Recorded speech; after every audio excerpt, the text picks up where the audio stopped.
Paranormal Punches is part of the Podbelly Network. Go to podbelly.com for more great podcasts.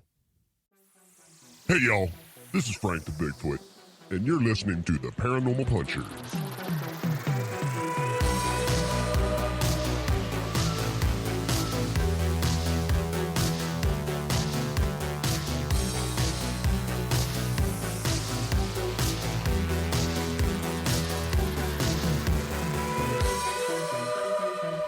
Hey friends, welcome to another episode of Paranormal Punchers. I'm Mark. I'm Alicia. I'm Nash. I'm Dave. Dave's back. I'm back. Welcome back. Yep. He's back from the Hollow Earth. Welcome back. Thank you. You missed all of February, Yes. but that's okay. It was a good one to miss. Right. Of them, it was cold and nasty here. Some snow. Yeah. I Fine. missed all the snow, but a little bit. Yeah. We'll talk about that on another episode because this is all about the paranormal. Flying jelly bags, actually. Nash is going to have a great time with this. This is also known as the Domsten Blobs. This is coming to us out of Sweden. Yes. Yeah, so, yeah. Finally, Swiss over blobs. in Sweden, talking about the weird. And my stuff that I have might be a little not what you're expecting. Okay. I had a weird edge this morning when I was finalizing my notes. Okay. So it kind of may not go where everybody's expecting it to go. Okay. Interesting. I will refrain from making any jokes. Oh, don't worry. You'll get there when I start talking. All right. So the Domsten Blobs, a.k.a. the jelly bags, has become one of the most celebrated UFO alien sighting and attempted abduction, both in and outside of Sweden. Now, on December 20th, 1958, two friends, 30-year-old Stig Rydeberg and 24-year-old Hans Gustafsson, were driving on an empty road after partying in town with their girlfriends when they came upon some heavy fog. They slowed to a crawl. You need to put a dun-dun. They slowed to a crawl, but around 3 a.m., they decided to pull over in order to relieve their bladders and stretch their legs. Yeah, take a wicked. Cue number one right there. Okay. Right? They noticed an odd glow that was coming from the trees about 150 feet away. They felt that it was a good idea to walk into the woods to investigate. Yeah, when you're standing alongside the road, number one, that's illegal, at least here in America, to pull over and take a whiz alongside the road. Not in Sweden. Well, I'm just saying. Yeah, They're free. There are free beers over there. But if it's 3 o'clock in the morning and you see a strange light as you're taking a whiz, what is your Yeah. first inclination? Zip up. You get back in the car or go? After that, lights? you just ask what the first inclination is to put Right. it away. I guess it depends on the kind of lights. Like, if it's Yeah. like there's people out there, maybe they need help or Oh, something. like you hear like it's like rave lights. You're like, oh yeah. No, that's not what I was thinking. It's like, yeah, sure. Forest rave. And you're like, woohoo! Yeah, let's go to the party. Is that Sweden? Maybe, I don't know. Okay, I can see now in that scenario. Yeah, I can see how. Let's go. Yeah. Or not.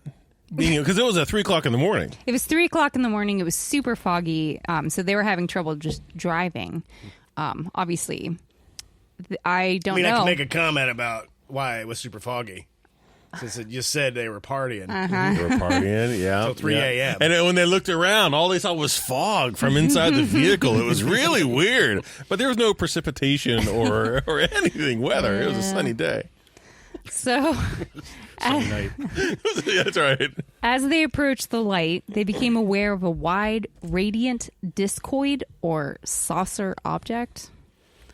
They estimated it was about 3 feet high and about 15 feet across and was supported on what looked like a tripod.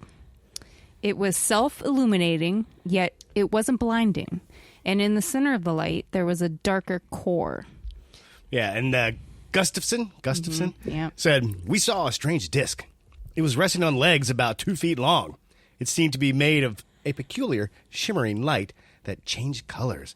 Again, sounds like a rave. Yeah, so it was at this point They were all of a sudden surrounded by weird objects or creatures that were moving in and out of their shape like a wave. They were Like a rave. I know. They were small, gray, and around 4 feet tall and 1.5 feet wide. They lacked extremities and were shaped like, and this is in quotes, loaves, but moved quickly. Quick loaves. Yeah, they were quick loaves. They also were levitating above the ground, and both boys could smell ether and burnt sausages, which they found very unpleasant. Well, you got to eat at the raves. Right. You know, they had to have something there. Ether back in, this was in, what was it, 58? 58. Yeah, then they had some drugs. So they had ether, lots of ether. Ryberg said they were like protozoa, just a bit darker than most, sort of a bluish color, hopping and jumping around. The saucer, jumping around the saucer like globs of animated jelly. Blueberry jelly. Okay, I was just saying, you getting hungry? We got loaves. Oh, boy. We got I know. jelly. Mm-hmm. So suddenly, these creatures surged onto them or into them. They're, Whoa. Whoa, whoa, whoa, whoa. So Now it's a rave. their arms and legs became engulfed in the creatures' bodies. They would later say that being trapped in these entities felt like being trapped in magnetic dough, and this was in quotes. With a suction-like force, these blobs began to pull them toward the saucer. And the other nearby blobs began to move like they were performing, and this is in quotes, a macabre dance. Yeah, so I'm pretty sure it's a rave. As they were both being moved, both of the friends lashed out at the entities. As soon as they would manage to pull themselves free, another one would latch onto them. Stig, he tried to punch through one of the creatures, but its body pretty much swallowed his arm up to the elbow.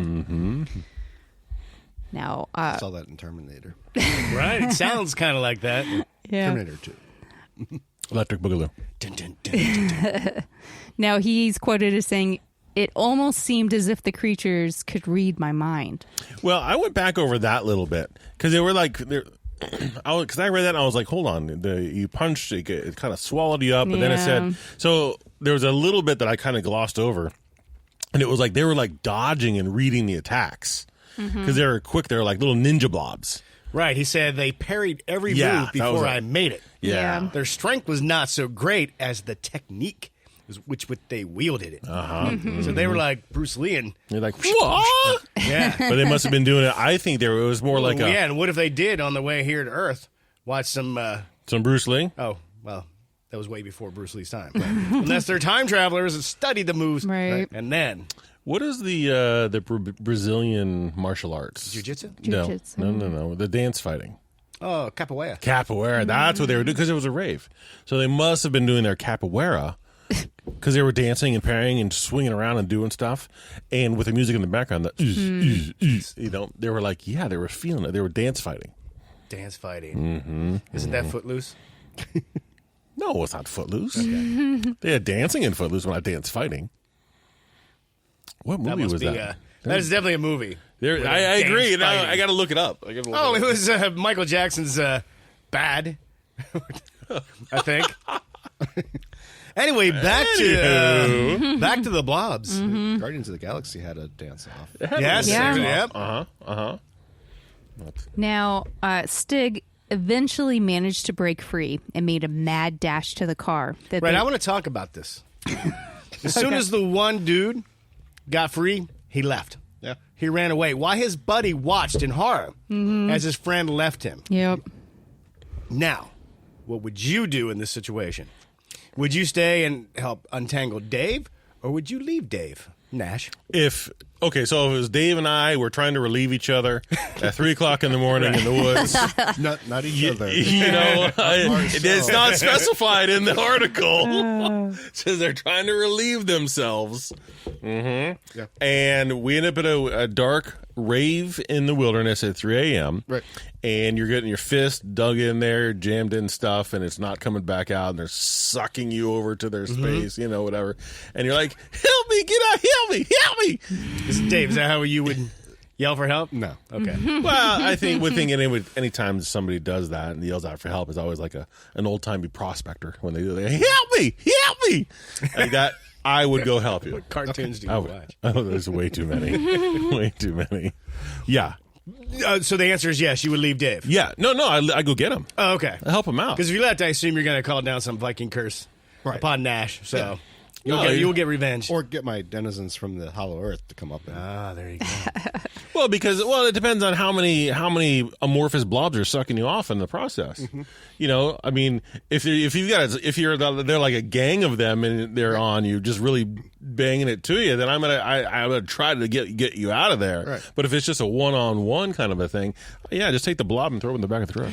Well, when he was running away when he left his friend.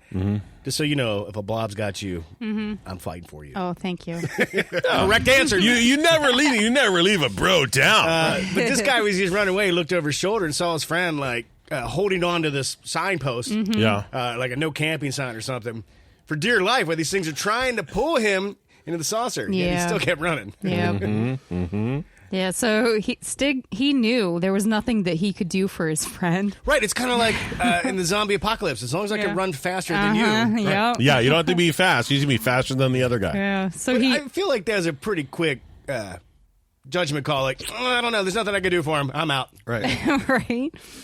So he ran as fast as he could to the car. When he got to the Carl.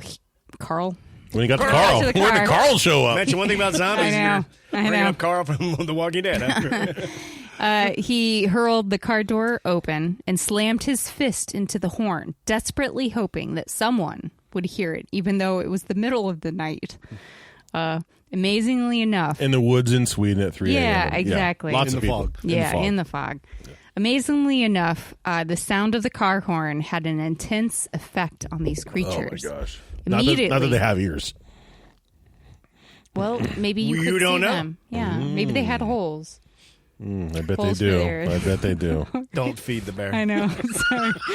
We'll get to that, Alicia. We'll get there. Immediately, the creatures who had been following Stig turned tail and ran back to their saucer. The blobs that had been trying to rip Hans from the signpost immediately released him and fled to the saucer as well. Hans ran to the car and turned to watch the saucer fly up into the sky with a high-pitched whistle and leave nothing behind but an offensive, burnt chemical smell. Did he punch his friend? Right, that's a bigger story. Right? He's like, what the hell, bro? Hans kick his ass. Right. You know? So for 15 to 20 minutes, they sat in stunned silence with tears streaming down their faces, trying to process what they had just gone through. The whole event was only merely a 5-minute ordeal, but they knew that they would never be the same. Eventually, Hans... Friendship-wise. Yeah. 'Cause I guarantee Yeah. Hans is pissed. Eventually, Hans turned the car on and drove them the rest of the way home. They both decided that it would be best if they kept this to themselves. They were terrified. Don't tell the girlfriends. Right. They were terrified, but also didn't want any ridicule that they knew would come from it. And Hans's quote is saying, "Although our reasoning ability seemed paralyzed and our tears were just streaming down, after sitting in the car for about 15 minutes, it became very clear in our heads that we could drive on to Helsingborg, and not until we were in the center of the city we dared speak to each other. And the first thing we said was, we should not speak to anyone about this. Everyone will laugh at us." So both Stig and Hans, they suffered in silence for 3 days. Neither were able to sleep, and both were suffering from severe anxiety, as well as injuries that they had sustained during their fight for survival. Both had massive bruises as well as red eyes. But alas, neither were able to keep their secret and spilled the beans to Hans' mother and family. And her name is Anna Berggren. In her own words, I burst out laughing at Stig as he told it. Yes, we all did. Everything sounded so weird. Thanks, Mom. Yeah. Thanks for the support. Right. So the whole family, they soon realized that this wasn't some sort of elaboration or a tall tale that the boys were telling. They were suffering from symptoms of PTSD. So as any good family does, they went straight to Sweden's largest newspaper. Not to a doctor or No. Now, there are two lines of thinking for why his mom went to the newspaper. One, Oh, that's duh. she hoped that... Money. Well, she hoped that she could help these boys get the therapy or psychological help that they seriously needed. Or two, she hoped the story would generate interest in her dry cleaning business. Oh, see, Right, there you money, go. yeah, think about the See? money. And the money money, will money. help them hopefully get to go Right. see a doctor. Yeah. Yeah, I'm pretty sure you can go see a doctor without having to publish your symptoms I in the know. newspaper first. So That's where you're wrong, Dave. I'm You're completely fairly off certain base. it was Is the that number what I've been doing two wrong? reason. Yeah. So after their story went to the press, the boys were called into the police station for questioning. Excuse me. It proceeded to be an 11-hour interview that felt more like an interrogation. The detectives that conducted the interview tried to ascertain what had happened that night, but realistically were trying to get them to confess to some sort of ruse.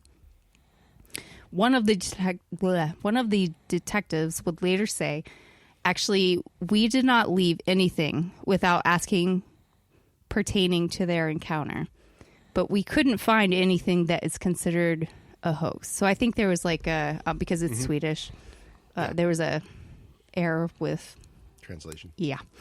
Anyway, similar to what the Pascagoula officers did, which I can't remember what state that was in, but that was an abduction. Right. Anyway, they put a hidden microphone in the room with them, hoping to get them to confess to the deception.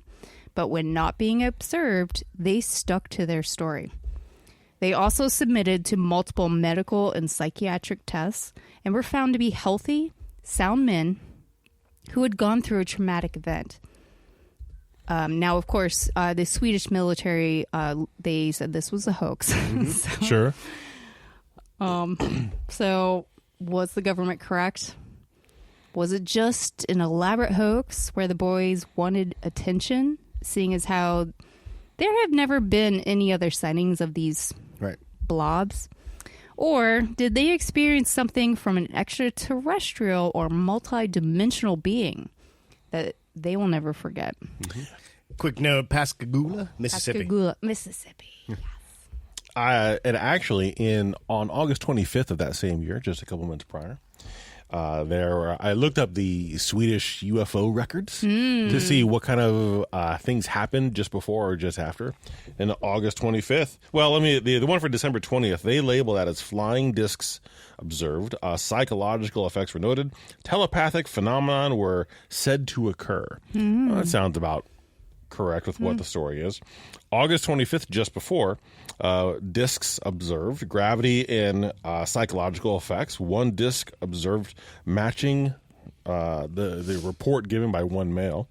And in 58, it's what 1958. Okay, yeah. 1958, there were only 5 other sightings of UFOs, and the one that just came after, which was in January, like January 10th, didn't match it at all. So there actually wasn't a lot of stuff that happened, but the last one that happened just before this was kind of close in what it sounded like. Yeah. So I don't know why it wasn't reported to the police, or maybe it was just too far away in a different city. Who knows? But there wasn't a whole lot going on. Yeah, I don't know. I got a lot of different things. You got things boiling around in your head. Yeah. The first thing, The Craft. Okay. So a 16 Good movie. Right. I watched that movie a lot. The 16 foot long, 3 foot tall, whatever the width was, isn't going to fit a lot. That high. top of the craft because it was 2 feet off the ground and then Right. 3 feet tall. Right. So 5 feet 5 tall foot, yep. off the ground, but Yep. 16 wide. 16 long. Oh, Well, well, it's a disc. It's a disc. Yeah. So, and We're both correct. right, yeah. In any case, it's not going to hold a lot. Like I almost think that all these creatures would have had to morph into a single entity and fill up the entire internal space of this craft. I can Like, see that. Possibly. Where were they They going can to meld put together. the human? How do they you were know it wasn't kidnapping? one blob that Right. could break Oh, off yeah. its body into smaller? Yeah. Yeah. Yeah. Well, Could it just one entity? here's a thought. We know of a spaceship that it's bigger on the inside than on the outside. So, you know. Doctor Who. Sorry. The TARDIS. Yeah. I was thinking too, if it was kind of like what you're thinking, Dave, depending on how the craft would fly, if it would spin like a gravitron, you know, or if it would just lift off. I'm thinking, well, if they're just like amorphous blobs and it would spin, well, that's why they would have room for people. They would need to lay them down the center. But when that sucker started spinning, if they didn't have any shape, they would just go to the Yeah, side to of the the place side. Right. to create weights like on a fan, so it could all go around without being all cattywampus. Yeah. Wow, that's an old word. Cattywampus. I know. Yeah. And if they were fully enveloping the two guys, but nothing they talked about was suffocating. Right. So were they was their jelly kind of like liquid oxygen, like from the abyss? Like in the abyss. And so then maybe if they were in the craft, if they were abducted, they would actually just be breathing the jelly the whole time they're transported to wherever. I wonder if they just covered their heads with their own bodies and absorbed them. That would be how they did it. Yeah. I don't know. Did anybody look at the kind of vehicle they were driving? Anybody? Anybody? Anybody? It was a DKW. I guess you did. Yeah, it was a DKW Shellister. It looks kind of like a VW bus. Okay. Back in the day. I want one. They look awesome. Awesome. Very nice. Very nice. Did that have anything to do with the story? Or Nothing. No. I was just happy about it. It Well, was just information that yeah. people might like. I don't know. Yeah, it looks like a VW bus. But I could see why it took so long to get from wherever they were going back to the next city over. Because like a VW bus, those things only go about a max of 45 miles an hour. Who knows? Well, but like I said earlier, there's this crazy fog, so they had to slow to crawl, basically. But then at a certain point, they're like, "Yeah, I got to go to the bathroom, so we need to pull over." But Well, that thing was filled with fog. That's what I think. okay, Yeah. yeah. Yeah. Car, the inside of the The car. inside of the Yeah. old bus. Yeah, they were hotboxing in the whole way. Yeah. Yeah. Okay. So, yeah. So I have a theory on this. Okay, go for Okay. it. This is I kind of read the story, sit back and rattled it around in my head and was like, okay, I think I have it. I think I know what's going on here. Okay. This is it. So they were out with the ladies. Okay. There's two bros. They were out with the ladies. They were getting wasted on their long way home. They either dropped some acid, took some mushrooms, smoked a lot of weed. He said in the reports their eyes were red. Their eyes were they were out there. the next day? Yeah. Well, no, they were doing it on the ride home. That's why it was so foggy in the vehicle. Right. But the report was the red eyes were. Oh, into the next day. Yeah. Oh, yeah. It was a wake and bake situation. Yeah. Oh, yeah. Sure. So, yeah, on the way home, the way I took it is that it was a long way home. They were both it was a fun night out. They decided to experiment a little bit. Let those borders down, if you know what I'm saying. And they were in the woods. Oh yeah, they were there, and they were good friends. Maybe I don't know about the depth of their friendship and whatnot, but they wanted to try something else. So they pulled off into the woods in the middle of nowhere and found something happening. Okay. Now so I found this other thing happening at the same time. Well, not the same time, just before. About 10 years earlier, let me set the stage. 10 years earlier, 1948, there was a cult that was created in Sweden around the same area. It was called the Korpela, Korpela movement, also called the Sikavara sect. Okay, and it was called that because the founder, whatever his name is, Korpela, went to jail, and when he went to jail, this other dude, Sikavara, took it over. Okay, and it was a cult. It was a sex cult. Oh, okay. Okay.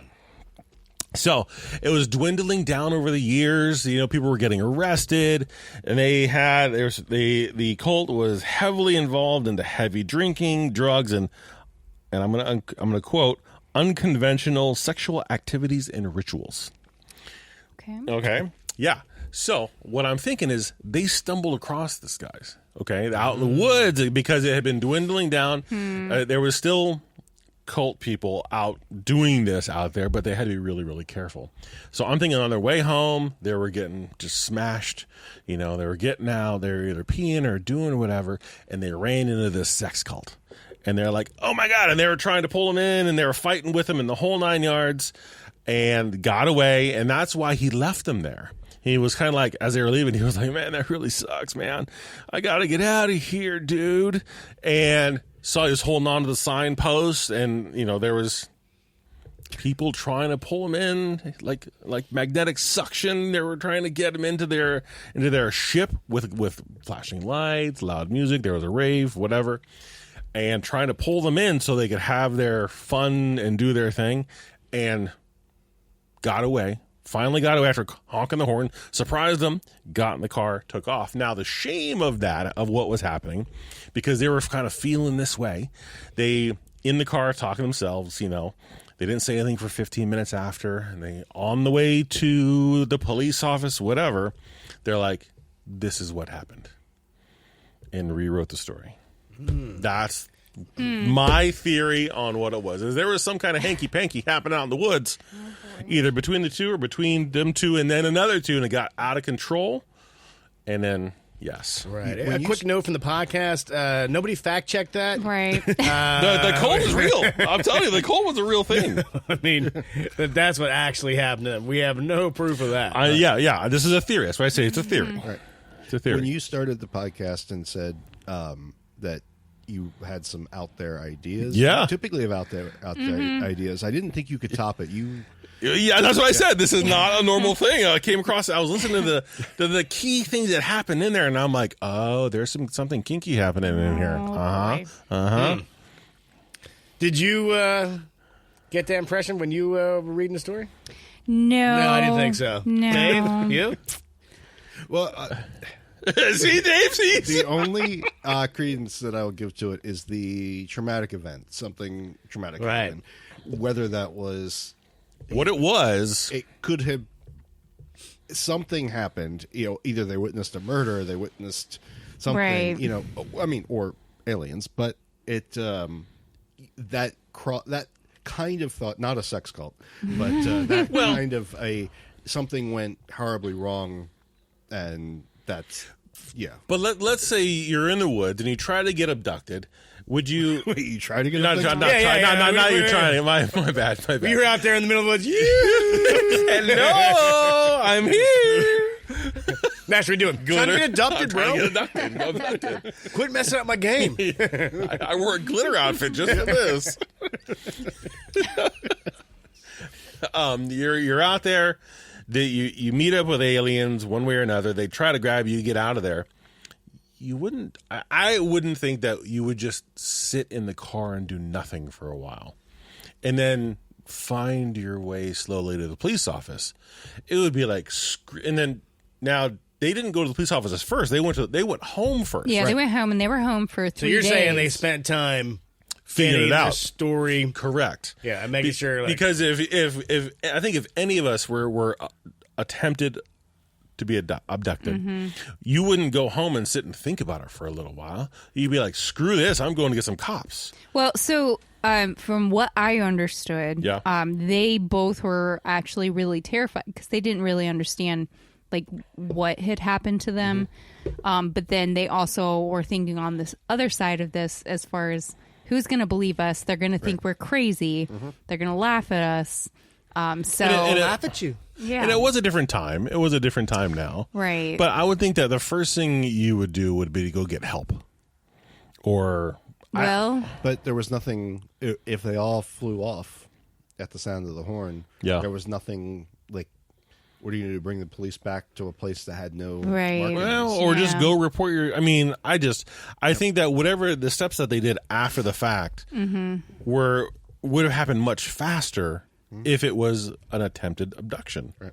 You wouldn't get home and talk about it. Whatever, you would work out if it was anything else You besides gotta that. look back, 1958. Like you see something like that. I don't know if you want to go running around town telling everybody the aliens are coming. Maybe I don't know. Like feel that time period. yeah. People I are like, what is wrong with him? I take their story as something much more that they could have been ashamed of happened than what they said. Oh, Stick to that story. Yeah, Alright. yeah. You're saying it wasn't a signpost he was holding on to. I can see them doing that, and then trying to drag him in, Whoa. trying to drag his whatever. Yeah, All right. Or maybe they weren't just immediately tried to be abducted; they actually tried to interface with. that's what I'm saying. Yeah, the interface. You know, they didn't like see something happen and come out and just bolt. They went into karate mode. You know. They were feeling a little. Oh, so what you're blue. saying the alien story is completely different. It wasn't Like, man, aliens. we landed and these guys just tried to start doing this. We had to go into karate mode and kick their asses because they were. The boys were driving back. They were a little blue after hanging out with their girlfriends and needed some. Yeah, Mm. yeah, exactly. So That's the exactly. aliens report boy. is way different. It was. I'm saying that it might not have been aliens. It might have people with some flashing lights and a lot of jelly of a certain kind. boy. And they're Well, and that's so total tangential, but it leads. Whatever. If they were fully enveloped by these things in full body, or even just the arm and everything, was there no residue? Like if you punch through some jelly, you're going to come back. right, with something on you. Right, yeah, exactly. With What goo. What were the residue things like? And I Nash, don't you even think about it. You know what I'm saying? and I even think of it like in Terminator 2. Like even if they could have just gotten a glob of it and gone to the police and been, It would have been in their "This- fingernails or this is his ear. It just yeah. Yeah. He said they went home and cleaned up, and then went to the police. well, they didn't even go to the police. It was the mom. The mom went It to was- the newspaper, Yeah. which led the police. Yeah. I think the Do that. police then at that point were like, "Hey, boys, you want to come in Yeah, and talk to us?" I think the play-by-play would have happened very differently if The it mom's was. like, 2 for 1. We'll Yeah. clean empty blob off your shirt. Yeah, and they were like, "We're gonna go Right. tell my mom this what happened. We're gonna give her this story, and then she'll do whatever she's gonna do." And that's when she was like, "Oh, this is a great story." Or she could have just been protecting your kid. He could have gone I home think and the been mom like, saw an opportunity. "Yeah, Yeah. he could have." They could have gone home with holes in the back end of the pants. We were abducted. It could have turned into this whole back of the bad thing, and she'd been like, "Oh, my boys," and came up, helped. They all could have worked together and come up with the story. It's just the delay in the reporting to me is what makes me suspicious. Okay. I actually hope the aliens have a whole nother traumatic story they tell right. their peers. We went to this planet. Yeah, because what if it was the complete opposite? These boys came. They showed up and they were trying to relieve themselves, and so we were going to help them. Well, again, here we are. Yeah. So just when you're in the woods, just avoid aliens and sex cults. oh boy. Yeah, Yeah. Da-na-na-na, the more you know. and not in that order. You pick the order. Whatever. I'd say the sex cult is number one. Boy, the aliens, like, check them out. Yeah, and the police finally got all the sex cult people, but there could have been some followers out there doing it, whatever, in the woods. And come on, things happen in the woods. Oh my gosh. And now there's a sleeper cell. Yes, the sleeper cell of sex cult people. I hope we did use a word that activates them. Oh God. Oh, it would be in Swiss, so True. it wouldn't be in English. Okay. Yeah. Does it get translated? When they listen to it, is it in English? I don't know. Dave? We all looked at Dave. Dave? Yeah, I have a completely different direction, and that's all I'm. Do you want to go there? I was going lighthearted. The, Deep and dark and really weird. yeah, no, these I think could have been the inspiration in D&D for the jellies, puddings, and gelatinous cube and things like that. Yeah. But they missed one key attribute in D&D. Thunder damage does not affect. They're not vulnerable to thunder Right, damage. right. And they It's a should sound. be. Apparently, this thunder damage really. Yeah. Also in 1958, the movie The Blob came out. Oh. Yeah, it was a big blobby kind of year. It was a blobby kind of It year. was a blobby kind of year. Look at that. And I'm just thinking that, a honking of a car horn shouldn't really scare a whole lot unless you were a group of people doing the fairy stuff in the woods that you wanted to be hidden and stay hidden. Okay. Yeah, but what's the other mainstream gelatinous jelly organism that is afraid of sound? Venom. Oh, yeah, that's different. He's not gelatinous. He can. He can invulp Yeah. a person. Is that the right word? Envelop. What was Envelop. Invulp. Yeah, a couple beers. that? You Give me a almost made break. Dave choke on his beer. While he was invulping his I beer. was invulping that beer. Just like they were trying to invulp Right. those dudes. Yeah. They could have had superpowers. Yeah. Oh, yeah. They missed out. Yeah. See, that's what I think with all these alien things, or maybe sex cults. You don't know what you're missing out on. You got to give it a try. Did Dave just give us a commercial for? Is that the whole don't knock until you try it? Yeah. Sex cults. Don't knock until you try it. And now you know. And on that note, everybody, if it's not weird, It's not worth checking out.